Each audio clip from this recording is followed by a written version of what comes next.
Unit 731. In 1936, on the edge of Harbin, in Japanese-occupied Manchuria, the Imperial Army quietly constructed what it told the surrounding population was a water purification facility. It was surrounded by a dry moat, high-voltage fencing, and a private airstrip. Inside its 150 buildings, one of history's most methodical scientific atrocities was already underway. Unit 731, commanded by Lieutenant General Shiro Ishii, was a biological and chemical warfare research division that operated for 9 years, until Japan's surrender in 1945. The facility could hold 600 prisoners at a time. Scientists referred to their human subjects not as patients, not as prisoners, but as maruta, logs of wood, disposable material. Estimates from historians, including Dr. Sheldon Harris, place the death toll at between 10,000 and 12,000 individuals, Chinese, Russian, Korean, and Mongolian prisoners, along with women and children. The experiments were not crude, they were methodical. Division 1 studied bacterial agents, bubonic plague, cholera, typhoid, anthrax.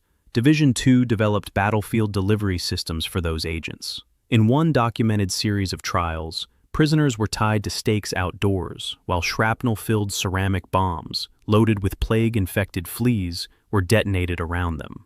Scientists in protective suits took notes from a safe distance. In frostbite experiments, physiologist Yoshimura Hisato repeatedly submerged prisoners' limbs into ice water until the flesh froze solid, then thawed them to study tissue damage. Witnesses stated the frozen limbs produced a sound like wood when struck. In field operations from 1940 to 1943, Unit 731 aircraft sprayed plague-infected material over Chinese cities. A 2002 Tokyo District Court ruling confirmed that Japanese troops, including Unit 731 personnel, used biological weapons in China and caused mass civilian deaths. When Japan surrendered in August 1945, Ishii ordered everything destroyed, documents burned, buildings demolished, remaining prisoners executed. But here is the most disturbing part. The United States knew. American investigators discovered the program in 1945 and 1946. Rather than prosecuting Ishii and his scientists as war criminals, as Germany's doctors were tried at Nuremberg, the U.S. granted full immunity to Unit 731's leadership in exchange for their experimental data. The Soviet Union was not to receive it. As historian Sheldon Harris documented, the United States became, in his words, a co-conspirator in the cover-up. The data gathered from the suffering of thousands was quietly absorbed into American biological warfare research. For decades, Japan's government denied the program's existence. Formal acknowledgement did not come until the late 1980s. The names of 3,607 Unit 731 members were only released by Japan's National Archives in 2018. What does it mean when the science is so dangerous, so ethically obliterating, that even the nation that uncovered it chose silence over justice? Unit 731 was not a rogue operation. It had state funding, military command support, and the involvement of top Japanese universities. The data it produced was considered valuable enough to trade for war crime immunity. The logs of wood had a price after all. Operation Sea Spray. On the morning of September 20, 1950, a U.S. Navy minesweeper sailed 2 miles off the coast of San Francisco and activated a set of large, deck-mounted hoses. For 6 consecutive days, the ship moved along the coastline, spraying a mixture of 2 bacteria, Serratia marcescens and Bacillus globigii, into the Pacific fog rolling over the bay. The operation had a name, Sea Spray. The city of San Francisco had no idea it was the test subject. The stated purpose was Cold War preparedness. Military planners needed to know, if the Soviet Union launched a biological attack on a major American port city, how far would a pathogen spread? 43 monitoring stations were positioned across the Bay Area to answer that question. The results were alarming. Army reports concluded that nearly all of San Francisco's 800,000 residents had inhaled at least 5,000 bacterial particles per minute during the hours the cloud remained airborne. The fog had done its work perfectly, carrying the biological aerosol 23 miles inland into the East Bay suburb. The bacteria were considered harmless. That assumption proved wrong. On October 11, 11 patients at Stanford Hospital presented with serious urinary tract infections caused by Serratia marcescens, a bacterium the hospital had never recorded a single case of in its entire history. Doctors were baffled enough to publish the outbreak in a medical journal. One of the patients, a 75-year-old retired pipefitter named Edward Nevin, died 3 weeks later when the bacteria spread to his heart. The U.S. Army would later call the timing a coincidence. His grandson disagreed, and in 1977 sued the federal government for negligence. The family lost. The courts ruled there was insufficient evidence to prove the military's bacteria and the hospital's bacteria were the same strain. No archival comparison of the strains had ever been made. Operation Sea Spray was not an isolated incident. It was one of at least 239 secret open-air biological tests the U.S. military conducted across the country between 1949 and 1969. In 1966, military researchers dropped light bulbs filled with bacteria onto New York City subway tracks. In 1965, a simulated attack at Washington's Greyhound bus terminal and National Airport exposed more than 130 passengers, who then traveled to 39 cities across 7 states. The Army, when it finally disclosed the program to a Senate subcommittee in 1977, defended its use of simulants as harmless, but Serratia marcescens is now classified as an opportunistic pathogen. Zinc-cadmium sulfide, used in some Midwestern tests, is a confirmed carcinogen, and those particles were detected more than 1,000 miles from the release point in New York State. The scientists running Sea Spray believed they were testing defense readiness. What they built instead was a decades-long record of covert exposure of the American public to agents whose safety they assumed but never verified. Edgewood Arsenal.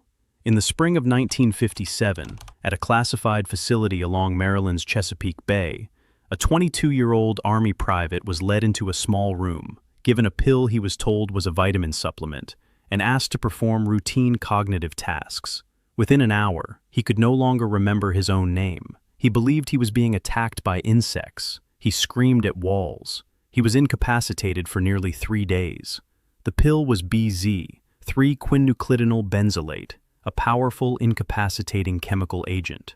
The private was one of more than 7,000 U.S. soldiers who participated in the Edgewood Arsenal human experiments, which ran from 1948 to 1975. The program's stated goal was to identify non-lethal chemical agents that could be used in combat and interrogation, chemical weapons of the mind rather than the body. Classified research under the Army Chemical Center exposed soldiers to marijuana, PCP, mescaline, LSD, and BZ. Some were given nerve agents sarin and VX, both of which are lethal in microgram doses. Congressional testimony from General William Creasy in 1959 revealed that Army Command believed the future of warfare lay in psychochemicals. Harvard psychiatrist E. James Lieberman, writing in the Bulletin of the Atomic Scientists in 1962, publicly questioned whether inducing permanent or temporary insanity was truly a more humane form of warfare than conventional killing. The soldiers were told they were testing safety equipment or medications, not chemical agents. Consent was partial at best. A 1952-1953 documented series of sarin trials at Porton Down in the UK, a program closely linked to Edgewood, resulted in 6 hospitalized subjects. In April 1953, one serviceman fell into a coma. The Court of Inquiry later acknowledged that researchers told subjects there was not the slightest danger, and internally documented the statement as a misrepresentation. As one Porton scientist wrote internally, "If you advertise for people to suffer agony, you would not get them." The program was terminated by Congress in 1975 after being made public. No wonder drugs were discovered. No intelligence breakthroughs were achieved. What remained were thousands of veterans with unexplained neurological symptoms and no path to compensation for what had been done to them in a country they had signed up to defend. Patients who were never told. On April 10, 1945, at a military hospital in Oak Ridge, Tennessee, a 53-year-old man recovering from a car accident was injected with plutonium-239. His name was Eb Cade. He was not told what was being injected. He was designated HP-12, Human Product 12, in classified documents. He was the first human ever deliberately injected with plutonium. he would not be the last. Between 1945 and 1947, at least 18 individuals were injected with plutonium as part of experiments authorized by the U.S. Atomic Energy Commission and the Manhattan Project's medical division. The scientists needed to understand how quickly the human body cleared radioactive material and what tissues it accumulated in. Robert Stone, health director at the Chicago Metallurgical Laboratory, wrote in 1943 that never before had such a large number of people been exposed to so much radiation. The subjects selected for plutonium injection were often terminal patients, or individuals whose prognosis had been misrepresented to make them appear more expendable. At the University of Rochester, Dr. Samuel Bassett oversaw injections in a 2-bed ward deliberately separated from the general hospital population. At the University of California, San Francisco, researcher Joseph Hamilton injected patients without their knowledge or genuine consent. A 1947 internal memorandum from the Atomic Energy Commission explicitly recommended that the results of the human radiation experiments not be made public because, in its own words, it might have an adverse effect on public opinion or result in legal suits. The documents were classified. They remained classified for nearly 5 decades. It was not until 1995, when the Department of Energy published the records, that the full scope of over 400 human radiation experiments became public knowledge. By then, most of the subjects were dead. What troubled the scientists most, in their own declassified notes, was not what they were doing, but the fear of what would happen if the public found out.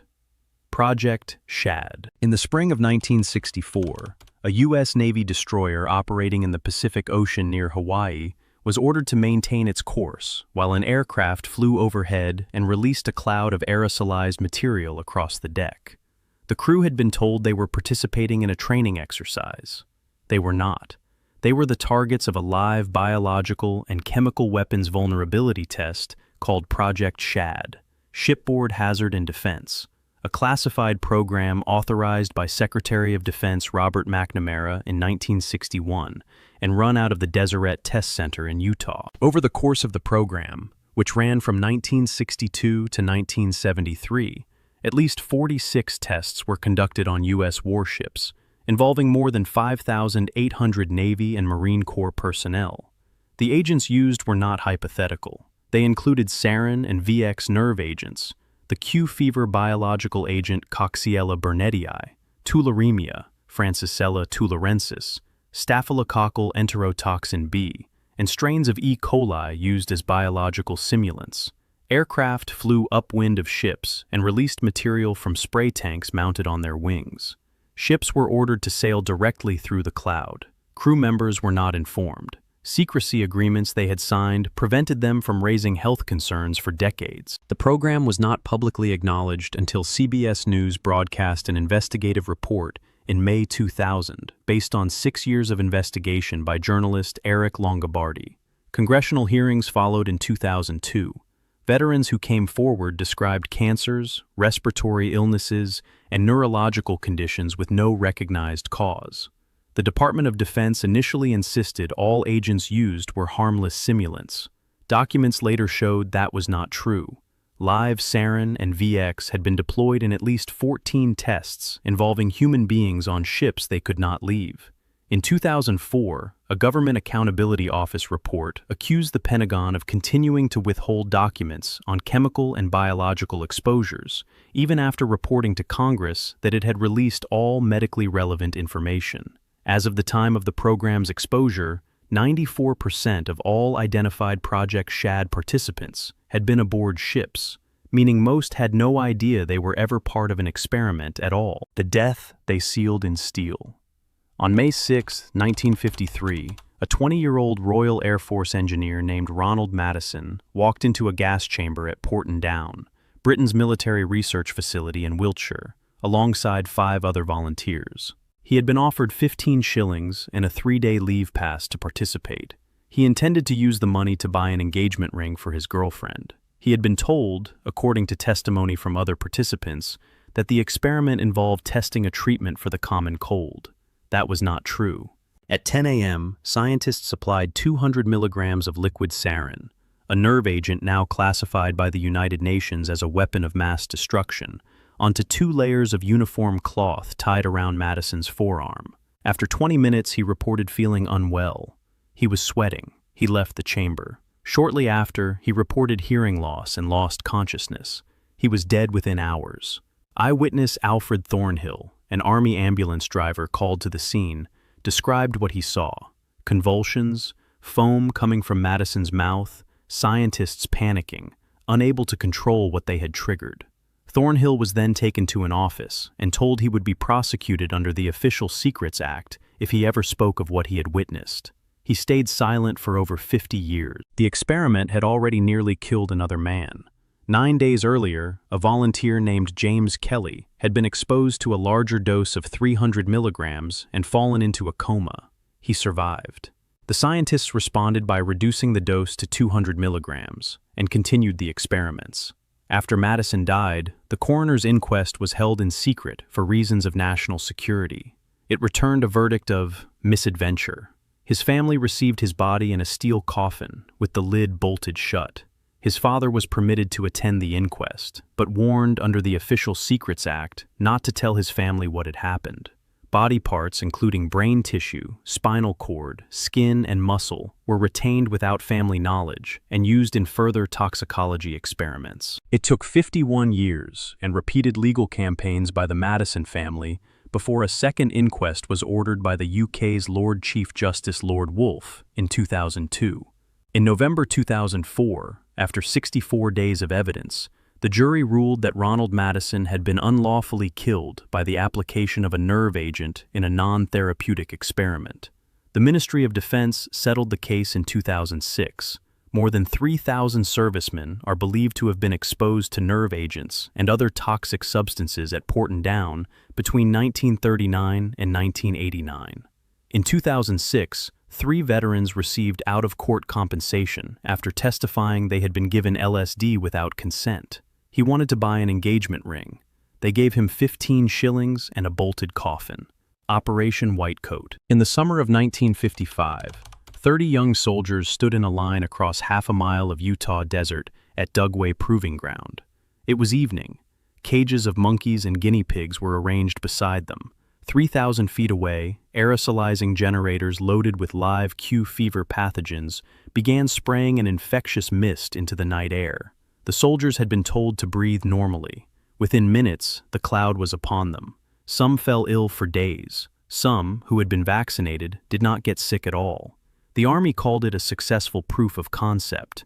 Under the right atmospheric conditions, biological weapons worked. These men were called whitecoats, conscientious objectors, predominantly Seventh-day Adventists, who had refused combat roles in the U.S. military, but had agreed to serve their country through another means, as human test subjects for the Army's Biological Weapons Defense Program at Fort Detrick, Maryland. Between 1954 and 1973, approximately 2,300 volunteers participated in Operation Whitecoat.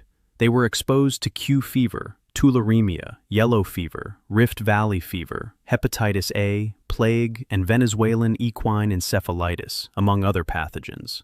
The central tool of the program was a 40-foot steel sphere called the 8-ball. Volunteers wearing gas masks would connect to the sphere and inhale aerosolized pathogens to determine effective infectious doses and to test experimental vaccines. Unlike the other programs in this list, Operation Whitecoat operated with genuine informed consent.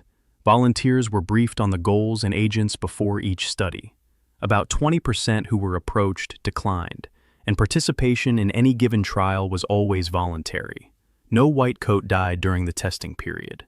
The program generated vaccines and treatments for yellow fever, hepatitis, Q fever, and tularemia, several of which were later approved by the FDA or developed into investigational countermeasures. What terrified the scientists was not ethics, it was the biology itself. The goal of the Dugway field trials was to determine whether a Soviet aerosol attack could blanket large populations with pathogens. The conclusion, confirmed on that Utah night, was that it could. The same knowledge that was used to develop vaccines could, and was, used to develop weapons. Fort Detrick produced, stored, and stockpiled anthrax, botulinum toxin, and other biological agents until President Nixon ordered the destruction of all U.S. offensive biological weapons in 1969. What exactly was destroyed and what records survived remains only partially documented. Paradise as proof of concept. In the summer of 1946, the United States selected a small ring of Pacific islands called Bikini Atoll as the site for nuclear weapons tests that would reshape military science's understanding of atomic destruction. But the atoll was already home to 167 Bikini Islanders, who were told by U.S. Navy Commodore Ben Wyatt that their sacrifice was necessary for the good of mankind and to end all world wars. They agreed and were relocated. It was, as their king later described, a temporary arrangement that became permanent displacement. Operation Crossroads consisted of 2 nuclear detonations in 1946, the first involving an airburst bomb, the second an underwater detonation. The underwater test, codenamed Baker, produced an unexpected result that terrified the nuclear scientists present.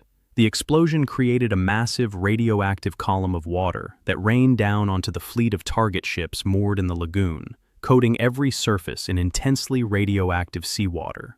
Decontamination of the ships proved essentially impossible. The radioactive contamination was so severe and so persistent that the Navy eventually abandoned most of the target fleet and classified much of the decontamination research.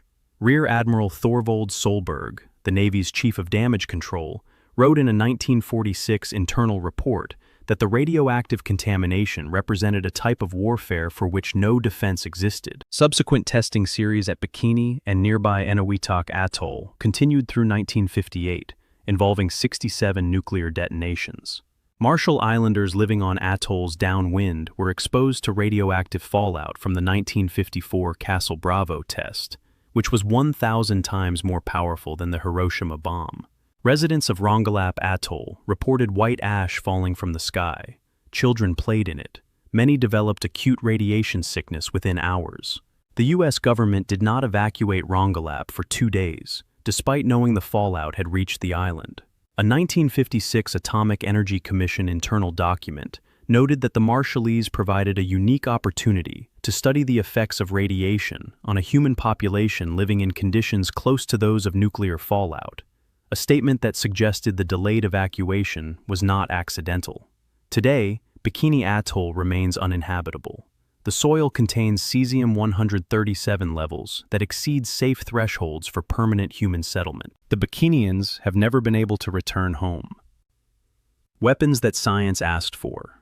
In 1952, the CIA formally partnered with the Army's Biological Research Center at Fort Detrick under a program called MK Naomi, a companion to the more widely known MK Ultra. Its purpose was to develop biological and chemical agents for covert assassination and targeted incapacitation. Unlike the broader psychological warfare research of MK Ultra, MK Naomi was focused on physical delivery, how to kill or disable a specific individual using substances that would leave no forensic trace. The program operated with the technical support of Fort Detrick's Special Operations Division, a covert unit within the facility that answered directly to the CIA. Special Operations developed dart guns capable of firing frozen projectiles of biological agent that dissolved on impact, leaving only a small red mark. It developed aerosol devices disguised as common objects. It studied the minimum lethal and incapacitating doses of dozens of agents, including botulinum toxin, anthrax, shellfish toxin, Venezuelan equine encephalitis, and a range of synthetic chemical compounds. When the Senate Select Committee on Intelligence, chaired by Senator Frank Church, investigated the program in 1975, CIA Director William Colby disclosed that the agency had stockpiled shellfish toxin and other materials in clear violation of President Nixon's 1969 executive order to destroy all U.S. biological weapons stockpiles. The toxins had been secretly retained at Fort Detrick. A CIA technical officer named Nathan Gordon testified that he had personally received the order to destroy the materials and had not complied. The Senate hearing revealed 11 grams of shellfish toxin and 8 milligrams of cobra venom in storage, enough, toxicologists testified, to kill thousands of people. The scientists running MK Naomi had developed what the Cold War euphemistically called non-attribution capabilities, the ability to end a human life in a way that looked natural. The program was ordered closed in 1970. What troubled the Church Committee most was not that it had existed, but how long it had continued after being ordered to stop. The Nazi aviation. In the winter of 1942, inside the Dachau concentration camp, physicians working under the oversight of the Luftwaffe conducted a series of hypothermia experiments to determine how long a downed German pilot could survive in the North Sea, and what the most effective method of rewarming would be. Prisoners, primarily Soviet POWs and Polish civilians, were placed in vats of ice water at temperatures between 2.5 and 12 degrees Celsius. Scientists timed how long it took for core body temperature to fall to fatal levels. They measured heart rate, blood pressure, and level of consciousness until subjects died. More than 80 to 90 individuals died in these experiments. Those who survived were subjected to different rewarming methods, including being forced into bed with concentration camp women, to identify the most efficient recovery protocol. The experiments were overseen by Dr. Sigmund Rascher, who reported directly to SS Reichsfuhrer Heinrich Himmler and coordinated with the German Air Force's Medical Research Division. The data was considered scientifically rigorous in its methodology. Precise temperature measurements, documented physiological decline, consistent conditions. At the Nuremberg doctors' trial in 1946 and 1947, 16 doctors were convicted of war crimes. Rascher was executed before the trial. But the data itself created a crisis that persists in bioethics to this day. Should it be used? It was the only existing dataset on lethal human hypothermia at precise temperature ranges. In 1988, Dr. Robert Berger published a thorough analysis in the New England Journal of Medicine, concluding that the experimental data was riddled with methodological flaws and non-uniform conditions, and was therefore scientifically unreliable as well as morally contaminated. The scientific community largely accepted this conclusion. But the debate over whether uniquely obtained unethical data could ever be used, and whether doing so further validated its collection, never fully closed. What the Nazi aviation experiments represented, and what Nuremberg attempted to answer, is the same question that runs through every entry in this list. What is science permitted to do when the goal is survival, and who authorizes the boundary?